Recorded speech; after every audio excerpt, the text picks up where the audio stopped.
Hello, guys. Welcome back to Christianity Reloaded. I want, if Muslims can explain to me why they are serving a God, that they said their word, the word of that God, that Allah, is eternal. That is everlasting, And on the other hand, sometimes they will say that this verse, this word of their God, has been abrogated, The word have been abrogated, they have been repealed. This is, you are repealing an eternal word. How is it possible that your God will say something and they repeal it? If really the stuff he says is eternal, it can be revealed, because it should be always there. And sometimes we see, it looks like it's a joke when the Koran will say that, this verse is given, if their God, Allah, will bring a better verse than this, which means there is a kind of progression in the knowledge of their God. Is limited. It's not. It doesn't have,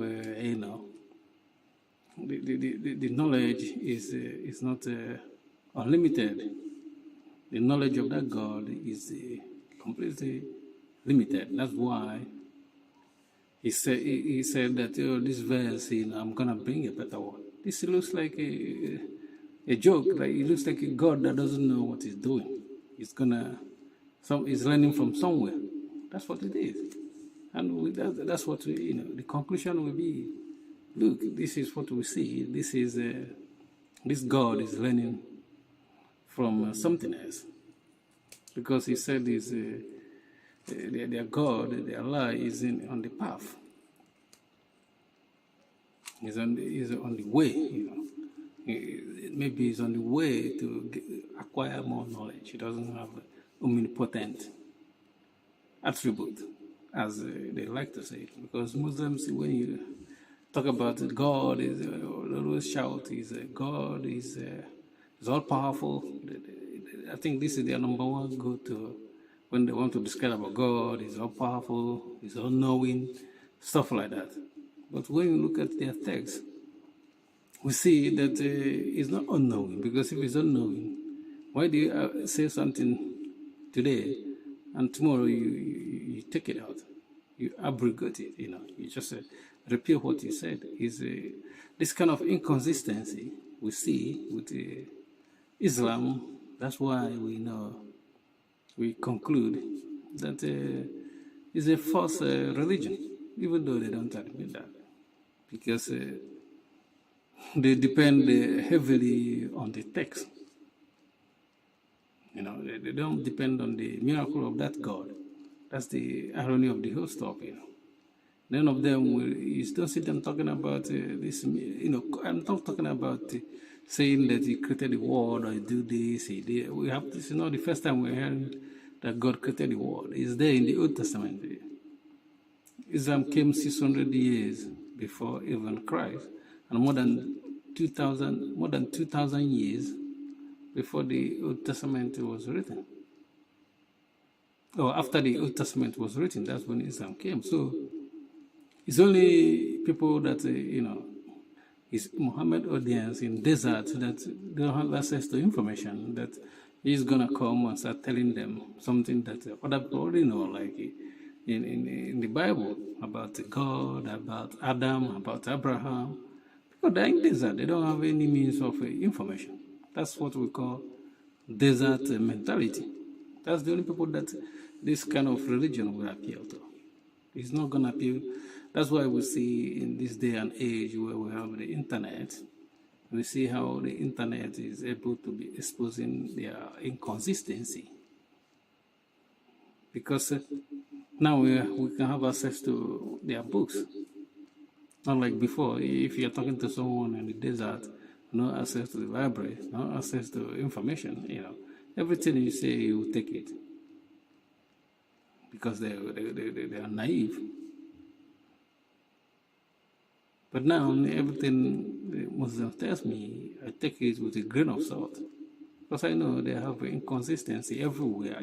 Everywhere is inconsistency they give. You see in their book, people that, when you read some of their book, they say this is daif, this is weak hadith, this is not authentic chain of narration. And all this chain of narration, the Quran doesn't even support that. There's gonna be like divine assistance within this chain of narration and the recitation. And I was watching a YouTube channel about somebody asking the Muslim what chain of narration they have before the Islam came. But they don't have.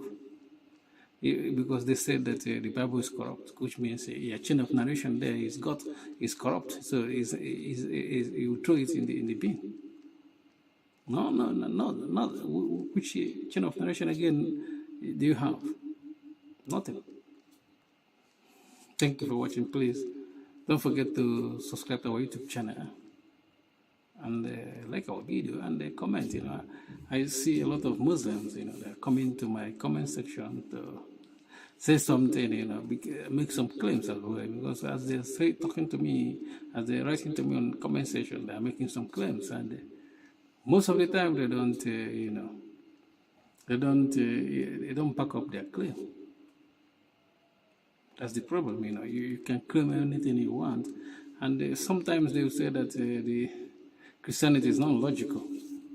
And it's funny, because somebody saying that Christianity is not logical, and somebody, doesn't have chain of narration before their religion started. And when you ask them about it, they will tap dance, make a lot of stuff, And sometimes they will even appeal to the Bible. They say it's corrupt to prove their corrupt book to prove their religion, which is wrong. You can appeal to the heresy, it's like Christian appealing to heresy to prove Christianity. That's why we don't appeal to Islam. We don't appeal to Islam to prove Christianity. We never appeal to. No Christian will say, it's in the book of in Koran they talk about Jesus, and because of that we know that Jesus is. We don't do that. But for them, they have to find a place to appeal to. You can't just appeal to your own book alone. Or your hadith, and weak. Most of them are weak anyway. Weak hadith. Or daif, as they call them. Thank you for watching. Peace.